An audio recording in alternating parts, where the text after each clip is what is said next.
Class 9th Hindi के paper को लेकर आज की वीडियो में मोस्ट इंपॉर्टेंट क्वेश्चन डिस्कस करेंगे। मैं एक मॉडल प्रैक्टिस पेपर से आपको बता दूंगा कि कौन कौन से इंपॉर्टेंट क्वेश्चन है, उनको पक्का कर लेना। इसके अलावा और भी जो इंपॉर्टेंट क्वेश्चन होंगे, चाहे वो साली मली पाठ के क्वेश्चन हो, चाहे लोहासा की और पाठ के प्रश्न हो, हीरा मोती वाले पाठ के प्रश्न हो, सारे मैं बता दूंगा, उनको पक्का कर लेना। इसके अलावा कौन सी कविता इंपॉर्टेंट है, कौन सा निबंध इंपॉर्टेंट है, कौन से पत्र इंपॉर्टेंट है जो आपके पेपर में देखने को मिल सकते हैं, सारी चीज़ें बताएंगे। लेकिन वीडियो को लास्ट तक देखना, क्योंकि बीच बीच में आपको इंपॉर्टेंट क्वेश्चंस मैं बताता रहूंगा, स्क्रीन पे दिखाता रहूंगा। इसके अलावा चैनल को सब्सक्राइब कर लो, आगे भी जो आपके सब्जेक्ट्स हैं उनकी भी वीडियो बना देंगे जो पेपर हैं। चलिए अब आज की वीडियो को शुरू करते हैं। सबसे पहले आप लोग यहाँ पर देख सकते हो व्याकरण। अब देखिए पहला प्रश्न, मैया मैं तो चंद्र खिलौनों ले हो में खालिस्तान अलंकार है। भाई आपसे जो है ऐसे अलंकार पूछे जाएंगे, यानी कि आपको कोई भी अलंकार दे देंगे, कहेंगे इसमें कौन सा अलंकार है। ठीक है, तो इसमें कौन सा अलंकार है बताओ। मैया मैं तो चंद्र खिलौनों ले हो, यानी कि कोई बच्चा है वो अपनी माँ को कह रहा है कि माँ मैं तो चंद्रमा जैसा खिलौना लूंगा, यानी कि वो चंद्रमा के रूप की जो है व्याख्या कर रहा है। ठीक है, तो इसमें क्या हो जाएगा, रूपक अलंकार। क्या हो जाएगा, रूपक, चंद्रमा के रूप जैसा। अगला है अभिमान शब्द में मूल शब्द और उपसर्ग अलग कीजिए। अभिमान, इसमें जो है देखिए आपके ऐसे आएंगे भाई, आपके आ सकता है पेपर में निराकार में उपसर्ग छाटिए, समझ गए, यानी कि थोड़े बहुत क्वेश्चंस घुमा फिरा के पेपर में आएंगे। तो अभिमान में क्या हो जाएगा, अभी प्लस मान, यानी कि ऑप्शन सेकंड कर देंगे। ठीक है, अभी प्लस मान, ऑप्शन सेकंड हो जाएगा। अगला देखिए धीरे धीरे शब्द व्याकरण की दृष्टि से है। धीरे धीरे क्या है, ठीक है, तो देखिए जैसे कि मैं बोल दूं राम अपना काम धीरे धीरे कर रहा है, तो काम तो क्या होगा, क्रिया हो गई। ठीक है, और उसको धीरे धीरे यानी कि क्रिया की विशेषता, तो क्या हो जाएगा, क्रिया विशेषण। समझ गए, तो ऑप्शन थर्ड हो जाएगा क्रिया विशेषण। अगला है आकाश का सही पर्यायवाची शब्द है। मोस्ट इंपॉर्टेंट है, आते रहते हैं पर्यायवाची शब्द आपके, जैसे आपके आ जाए पेपर में घर का पर्यायवाची शब्द है। कमेंट करके बताओ घर का एक पर्यायवाची शब्द। अलग अलग कमेंट कर सकते हैं सभी स्टूडेंट, ठीक है, क्योंकि भाई बहुत सारे होते हैं पर्यायवाची, तो सभी कमेंट करेंगे घर के पर्यायवाची। देखते हैं कौन क्या क्या कमेंट करता है, किसका दिमाग कहाँ तक चलता है। ठीक है, घर जो होता है ना अपना घर, उसका पर्यायवाची शब्द कमेंट करके बताओ। तो आकाश जो है उसका बताना है हमें यहाँ पर, तो आकाश का हो जाएगा नभ, ऑप्शन थर्ड हो जाएगा नभ। ठीक है, इसके बाद हम आगे चलते हैं। तो आगे देखिए आपके क्वेश्चन, हिंदी भाषा किस लिपि में लिखी जाती है। तो हिंदी भाषा देवनागरी। ठीक है, क्या हो जाएगा, ऑप्शन सेकंड हो जाएगा देवनागरी। अगला है अंधकार का सही विलोम शब्द चुनिए। अंधकार, इसका विलोम यानी कि उल्टा शब्द। ठीक है, तो ऐसे आपके पेपर में आएंगे। तो अंधकार का उल्टा क्या हो जाएगा भाई, अंधकार यानी अंधेरा। ठीक है, तो फिर प्रकाश यानी कि चांदना, प्रकाश हो जाएगा। समझ गए, इसके बाद हम आगे चलते हैं। आगे देखिए वर्णों के उस समूह को जिसका कोई निश्चित अर्थ निकलता हो उसे खालिस्तान कहते हैं। तो भाई क्या कहेंगे, वर्णों का समूह जिसका कोई अर्थ निकलता हो उसे हम क्या कहेंगे, शब्द कहेंगे। समझ गए, आगे फिर आपके आएंगे थोड़े वैसे प्रश्न व्याकरण के। ठीक है, ये तो एमसीक्यू टाइप थे, अब जो है लिखने वाले प्रश्न आएंगे। अब देखिए भाषा किसे कहते हैं, उदाहरण सहित समझाइए। प्रश्न नंबर पहला ऐसे आ सकता है आपके, ठीक है, या फिर ऐसे भी आ सकता है विकारी शब्द है, विकारी शब्द, तो ये ऊपर नीचे हो सकते हैं, लेकिन जो इंपॉर्टेंट है वो देख लो भाई। ठीक है, तो भाषा किसे कहते हैं, उदाहरण सहित बताना है आपको। तो भाषा आप सबको पता है यार, हम जो बोलते हैं, ठीक है, यानी कि भाषा वह माध्यम है जिसके द्वारा हम अपने विचार व्यक्त करते हैं, जैसे हिंदी, इंग्लिश। समझ गए। अगला है ख, निम्नलिखित मुहावरों का अर्थ लिखकर वाक्य में प्रयोग कीजिए। आंखों का तारा होना, तो आंखों का तारा होना होता है प्रिय होना, यानी कि हमारा जो है प्रिय हो गया कोई। ठीक है, तो इसका हम कर देंगे उसका छोटा भाई जो है उसके बड़े भाई के आंखों का तारा है, यानी कि प्यारा है उसका छोटा भाई उसको बड़े भाई को। ठीक है, यानी कि हम ऐसे भी कर सकते हैं रमेश अपने माता पिता की आंखों का तारा है, यानी कि पसंद होना, प्रिय होना। समझ गए। अब तुम्हारे पेपर में जैसे आ जाए कि भाई पानी पानी होना, तो इसका बताओ क्या अर्थ होगा मुहावरे का, पानी पानी होना, कमेंट करके बताओ। ठीक है, आधे तो वो गाना गाने लग गए, पानी पानी हो गई। ठीक है, आगे देखो श्री गणेश करना। अब श्री गणेश करना क्या होता है, जब भी तुम कहीं जाते होगे, ठीक है, जैसे बस गाड़ी में कहीं बैठ के जाते होगे, घर से पिकनिक पे जा रहे हो या बारात में जा रहे हो कहीं और, तो बोलते हैं ना स्टार्टिंग में भाई गणेश जी की जय से, तो यानी कि शुरुआत करना कोई चीज़ की। समझ गए, तो श्री गणेश करना का क्या अर्थ हो गया, शुरुआत करना, ठीक है, किसी कार्य को आरंभ करना। जैसे कि मैं कल से अपने किसी काम का श्री गणेश करूँगा, यानी कि उसको शुरू करूँगा। हम अपने नए प्रोजेक्ट का श्री गणेश पूजा के बाद करेंगे, यानी कि शुरुआत करेंगे। कहने का मतलब ये हो गया, समझ गए। आगे देखिए, द्वंद्व समास किसे कहते हैं उदाहरण सहित। अब देखिए कोई भी समास आ सकता है भाई, अव्ययभाव समास आ जाए, ठीक है, कोई भी समास आ सकता है, बहुब्रीहि समास आ जाए आपके पेपर में।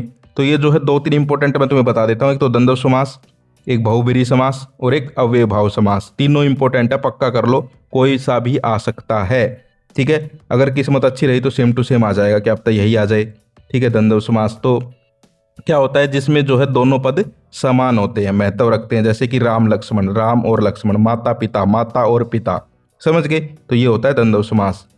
इसके बाद हम आगे बात करें, अगला है अविकारी शब्द। विकारी अविकारी में या तो अंतर आ सकता है तुम्हारे पेपर में, या फिर अलग अलग पूछे जा सकते हैं, या तो विकारी आ सकता है या अविकारी आ सकता है। तो यहाँ पर देखिए अविकारी शब्द बताना है, तो वे शब्द जिनका लिंग वचन पुरुष काल आदि के अनुसार नहीं बदलता उन्हें अविकारी शब्द कहते हैं। जैसे आज, कल, यहाँ, वहाँ, जल्दी, ठीक है। विकारी क्या कहेंगे, जिनका बदल जाता है, जैसे बच्चे, ठीक है, बच्चा, बच्चे, ऐसे बदल सकता है उनका, समझ गए। तो विकारी अविकारी शब्द पक्का कर लेना। और तुम्हारे जो है सैंपल पेपर में मैं तुम्हें दिखा देता हूँ, जो मोस्ट इंपॉर्टेंट क्वेश्चन है उसके भी मैं निशान लगा देता हूँ। प्रश्न नंबर 3 से शुरू कर देते हैं। आगे देखिए प्रश्न नंबर 3, निम्नलिखित में से किसी पर एक विषय पर निबंध लिखना है आपको, यानी कि ऐसे लिखना है, निबंध लिखना है। अब देखिए निबंध कौन कौन से इंपॉर्टेंट है मैं तुम्हें बता देता हूँ भाई, पक्का कर लेना, ठीक है। तुम्हारे पेपर में इन्हीं में से कोई ना कोई पक्का आ जाएगा। एक तो देखो जो यहाँ पर लिख रखे हैं इनमें से कौन सा इंपॉर्टेंट है, प्रदूषण, प्रदूषण मोस्ट इंपॉर्टेंट है, परोपकार मोस्ट इंपॉर्टेंट है, ठीक है, और एक इंटरनेट। ये तीनों तो यहाँ जो लिखे हुए हैं इनमें से पक्का कर लो, इंपॉर्टेंट है, ये तुम्हारे पेपर में आ सकते हैं। अब और भी बता देता हूँ एक दो इंपॉर्टेंट, जैसे एक विज्ञान, विज्ञान वरदान अभिशाप मोस्ट इंपॉर्टेंट, विज्ञान का पक्का कर लो, ठीक है। एक कर लो मेरा प्रिय नेता, या फिर हिंदी, ठीक है, मेरी प्रिय भाषा, इस टाइप का, समझ गए। तो ऐसे आपके जो है निबंध आएंगे। और निबंध लिखने का तरीका तुम्हें पता होना चाहिए भाई, उसमें नंबर कटते हैं, वरना सबसे पहले भूमिका लिखना, फिर बीचे का मटेरियल लिखना बीच का, और फिर लास्ट में जो है उपसंहार, ठीक है। इसके बाद आगे देखिए पत्र, अपनी कक्षा में प्रथम आने की सूचना अपने पिताजी को पत्र द्वारा दीजिए, या फिर अपने विद्यालय के प्रधानाचार्य को खेल सामग्री हेतु प्रार्थना पत्र। तो देखिए भाई एक करना होता है कोई भी, तुम्हारा जो है मैं तुम्हें एक टाइप बता देता हूँ, उसको पक्का कर लेना। अपने स्कूल के प्रिंसिपल यानी कि मुख्य अध्यापक को पत्र लिखवाना आएगा, जैसे कि भाई आ जाए अपने जो है मुख्य अध्यापक को पत्र लिखिए, अपने स्कूल में पानी की व्यवस्था करवानी है, ठीक है, या फिर जो है अपने स्कूल में जो है आपका फाइन लग गया उसको माफ़ करवाना है, या फिर दूसरे प्रकार के जो पत्र आते हैं वो आते हैं अपने छोटे भाई बहन को पत्र लिखो, या फिर अपने मित्र को पत्र लिखो, उसको जो है सदाचार का महत्व बताओ, उसको सुबह उठने का महत्व बताओ, समझ गए। तो इस टाइप के ही आपके पत्र आएंगे, पक्का आएंगे, ठीक है। इसके बाद हम आगे चलते हैं। अब देखिए प्रश्न आएंगे आपकी किताबों से, तो जल्दी जल्दी इनको सोल्व करते हैं। काशी किसका पवित्र स्थान है? ऑप्शंस देखिए, हिंदू, मुस्लिम, सिख, ईसाई। तो हिंदुओं का, काशी जो है हिंदुओं का प्रमुख स्थान है, इसमें हिंदू ऑप्शन फर्स्ट हो जाएगा। अगला है कवित्री ललित ने उतराई किसे माना है? तो किसको माना है? शिव, ऑप्शन फर्स्ट हो जाएगा। अगला है कवि रस खान पशु पक्षी तथा पत्थर बनने में किसका सानिध्य चाहता है? किसका सानिध्य चाहता है ये पूछा है, ठीक है। तो श्री कृष्ण का सानिध्य चाहता है, ऑप्शन फोर्थ हो जाएगा। अगला है कैदी और कोकिला कविता के कवि का नाम बताइए, मोस्ट इंपॉर्टेंट कविता है ये, ठीक है।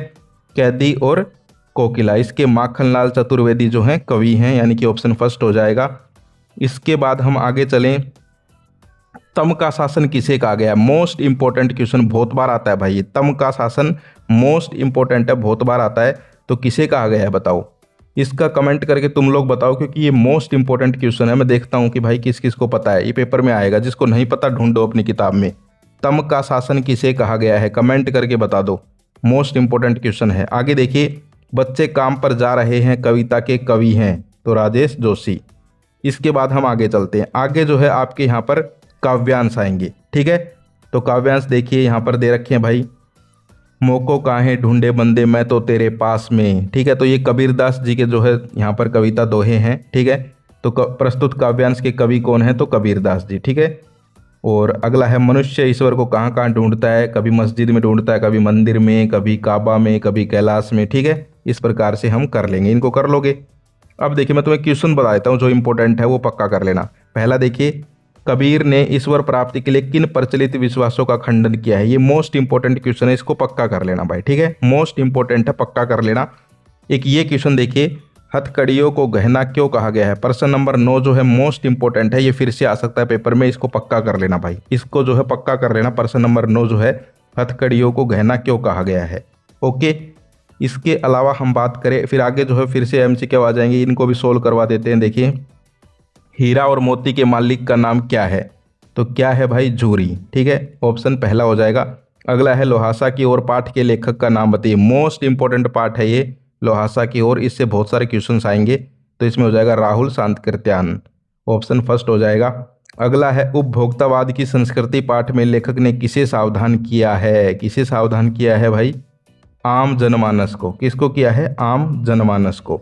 अगला है सालिम अली, मोस्ट इंपॉर्टेंट पार्ट है ये भी, सालिम अली वाला, इससे जो है तुम्हारा पद्यांश आ सकता है भाई, ठीक है, पेपर में पद्यांश भी तो आएंगे शायद, तो वो आ सकते हैं, ठीक है। सालिम अली वाले पार्ट के सारे प्रश्न पक्का कर लो, पेपर में आ सकते हैं, ठीक है। तो सालिम अली केरल की किस वैली को रेगिस्तान हवा से बचाना चाहते थे? तो साइलेंट वैली, ठीक है। इसके बाद हम आगे चलें, प्रेमचंद के जूते किस विधा की रचना है? ठीक है, किस विधा की रचना है? व्यंग्य। अगला है महादेवी वर्मा को छात्रावास में कौन सी लड़की मिली थी? सुभद्रा कुमारी चौहान, ऑप्शन फर्स्ट हो जाएगा। इसके बाद जो है आपका ये आएगा, ठीक है, गद्यांश।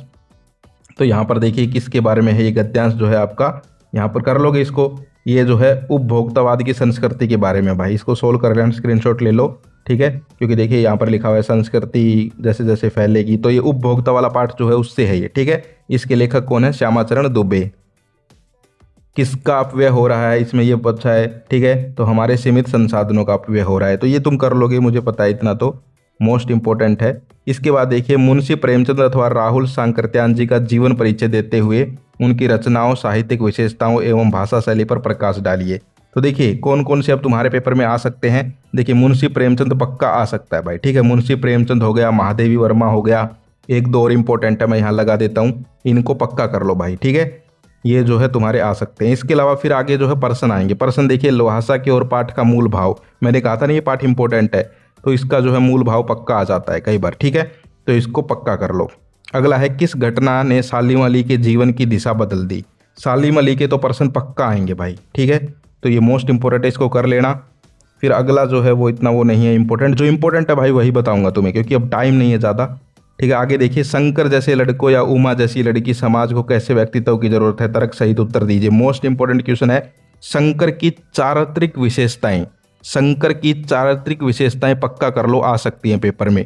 शंकर की चारित्रिक विशेषताएं पक्का कर लो, पेपर में आ सकती हैं, पक्का आ सकती हैं। इसके अलावा ये प्रश्न भी मोस्ट इंपॉर्टेंट है, मृत्यु का तरल दूध किसे कहा गया है? मृत्यु का तरल दूध किसे कहा गया है और क्यों? मोस्ट इंपॉर्टेंट प्रश्न है, इसको भी कर लो, ठीक है। इसके बाद जो है, लेखक की नानी आज़ादी के आंदोलन में किस प्रकार भागीदार रही, ये भी आ सकता है, या फिर लेखिका की माँ के ऊपर भी प्रश्न आ सकते हैं, समझ गए, मोस्ट इंपॉर्टेंट है। फिर एक लास्ट में आपकी नई किताब जो है उसके प्रश्न देख लीजिए, अर्जुन को श्री कृष्ण का आश्रय क्यों मिला, ठीक है। अब देखो, इसके भाई नई किताब आई है, इसके प्रश्न कहीं से भी आ जाते हैं, फिर भी जो है 4-5 इंपॉर्टेंट क्वेश्चंस मैं यहाँ लगा दूंगा स्क्रीन पे, लेकिन यहाँ जो लिखे हुए हैं इन सबको पक्का कर लो, और जो है ये जो स्क्रीन पे दिखाई देंगे इनको भी पक्का कर लो, मैं लगा दूंगा इंपॉर्टेंट प्रश्न तुम्हारे सामने, इनको पक्का कर लेना। तो ये जो है इस प्रकार से तुम्हारा जो है यहाँ पर आएगा क्वेश्चन पेपर। अब बहुत सारे स्टूडेंट कहते हैं भाई सेम टू सेम पेपर आएगा, अब देखिए बिल्कुल सेम टू सेम नहीं आएगा, ये कोई पेपर नहीं है, ठीक है, बिल्कुल सेम टू सेम नहीं आ सकता भाई, ठीक है, लेकिन बहुत सारे क्वेश्चंस आए हैं जो मैंने आपको बताए हैं, वो देखना, आपके पेपर में देखने को मिल सकते हैं। तो ये थी आज की वीडियो, आज के लिए इतना ही, फिर मिलते हैं। जय हिंद, जय भारत।